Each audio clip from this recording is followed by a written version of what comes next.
اعوذ باللہ من الشیطان الرجیم بسم اللہ الرحمن الرحیم۔ فلسطین پر اس وقت ایک بہت ہی قداور قوم کا قبضہ تھا جن کو عمالقہ کہتے ہیں۔ تو وہ بڑے بظاہر ڈیل ڈول میں بہت زبردست تھے اور ان کے پاس جنگی ساز و سامان بھی کافی تھا۔ تو حالانکہ اللہ تبارک و تعالیٰ نے فرما دیا تھا کہ وہ زمین تمہارے لیے لکھ دی گئی ہے، اللہ تعالیٰ کی طرف سے یہ بات واضح فرما دی گئی تھی کہ وہ تمہارے لیے لکھ دی گئی ہے، یعنی وہ تمہیں مل کر رہے گی، لیکن تھوڑی سی ہمت کر کے تم اگر جا کر اس کو فتح کر لو گے تو وہ تمہارے قبضے میں آ جائے گی۔ مگر یہ بنی اسرائیل کے بیشتر لوگ جن کی سرشت میں ایک نافرمانی پڑی ہوئی تھی، اللہ بچائے، تو انہوں نے کہا جی وہاں تو بہت طاقتور قوم رہتی ہے اور ہم ان کا مقابلہ نہیں کر سکتے، تو اگر ہم جب تک وہ وہاں موجود ہے ہم اندر نہیں جا سکتے۔ اب یہ بزدلی کا مظاہرہ کیا، حالانکہ اللہ تعالیٰ نے خوشخبری دے دی تھی کہ تمہاری ہے یہ زمین، تمہیں ملے گی، اس کے باوجود انہوں نے بزدلی دکھائی۔ لیکن حضرت موسیٰ علیہ السلام کے شاگردوں میں دو بزرگ تھے، ایک حضرت یوشع علیہ السلام اور ایک حضرت کالب علیہ السلام۔ یہ دونوں حضرت موسیٰ علیہ السلام کے بڑے برگزیدہ لوگوں میں سے تھے۔ تو انہوں نے اپنے قوم سے خطاب کر کے کہا کہ اللہ کے بندو، تم جو یہ ڈر رہے ہو ایک مرتبہ کوشش تو کر کے دیکھو، اور جب اللہ تعالیٰ کہہ رہے ہیں کہ تمہارے لیے یہ زمین لکھ دی گئی ہے تو تمہیں چاہیے کہ اس پر عمل کر کے ایک مرتبہ دروازے میں داخل تو ہو جاؤ، اور داخل ہو جاؤ گے تو انشاءاللہ اللہ تعالیٰ کی طرف سے فتح نصیب ہوگی، غالب ہو جاؤ گے تم۔ اس کے باوجود ان کی سرکشی میں فرق نہ آیا، یہاں تک کہہ دیا حضرت موسیٰ علیہ السلام سے کہ جی بات اچھی طرح سمجھ لیجیے، ہم تو کبھی جانے والے ہیں نہیں، انا لن ندخلها ابدا ما داموا فیہا، جب تک یہ عمالقہ وہاں پر موجود ہیں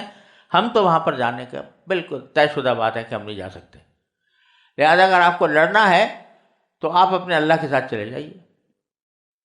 اور جا کے لڑ لیجیے اپنے اللہ کے ساتھ مل کے، ہم تو یہ بیٹھے رہیں گے۔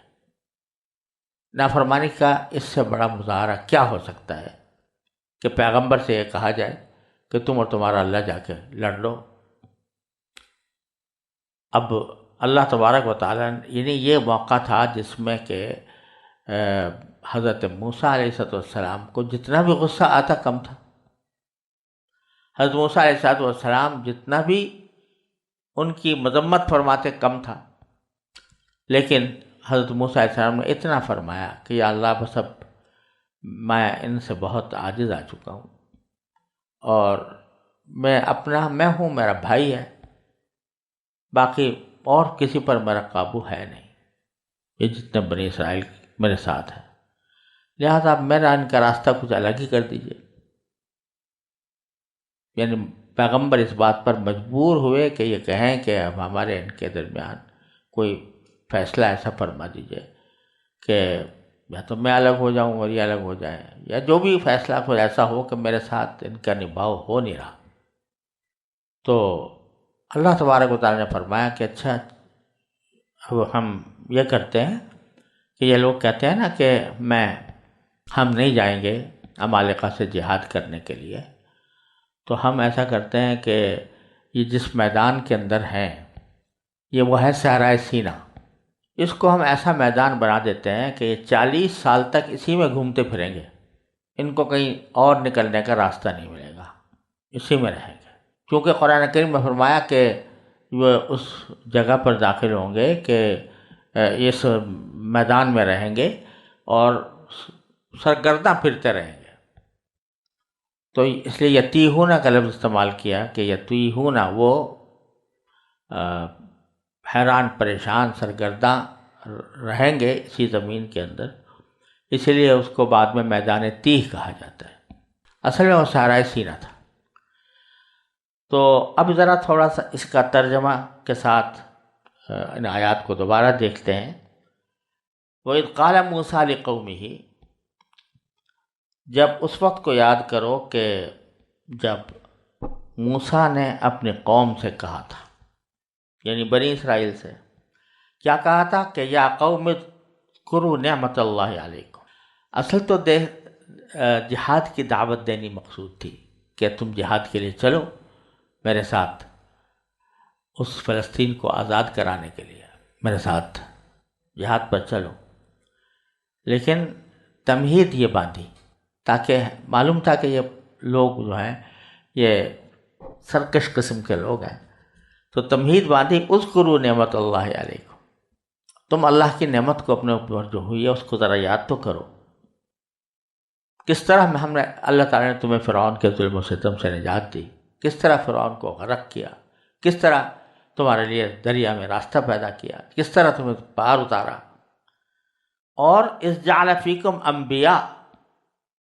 اور تمہارے اندر انبیاء پیدا کیے۔ حضرت یعقوب علیہ السلام تمہارے جد امجد وہ نبی تھے، حضرت یوسف علیہ السلام نبی تھے، اور ان کے بعد حضرت موسیٰ علیہ السلام، اور ان کے ساتھ حضرت یوشع علیہ السلام، کالب علیہ السلام، یہ سب تمہارے درمیان پیدا کیے انبیاء۔ ایک نعمت یہ کہ ان سے نجات دی، دوسرے تمہیں انبیاء کا ساتھ عطا کیا، انبیاء کا ساتھ، ان کی صحبت، اس سے بڑی نعمت کیا ہو سکتی؟ انسان ساری زندگی کوشش کرتا رہے اور اس کو کسی نبی کی صحبت نصیب نہیں ہوتی، تمہیں ہر وقت کا ساتھ دے دیا، پیغمبروں کا ساتھ دے دیا، پھر وَجَعَلَكُم مُلُوكًا،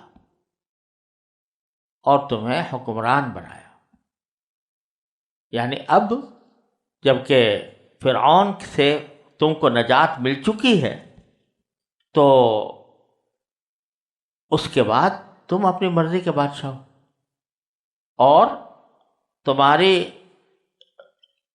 قوم میں بادشاہ پیدا ہوئے ہیں اور آئندہ بھی پیدا ہوں گے۔ تو پوری بنی اسرائیل کے اوپر یہ نعمتیں ہوئیں کہ دشمن سے نجات ملی، سمندر میں غرق ہونے سے بچے، اللہ تعالیٰ نے انبیاء کا ساتھ بخشا اور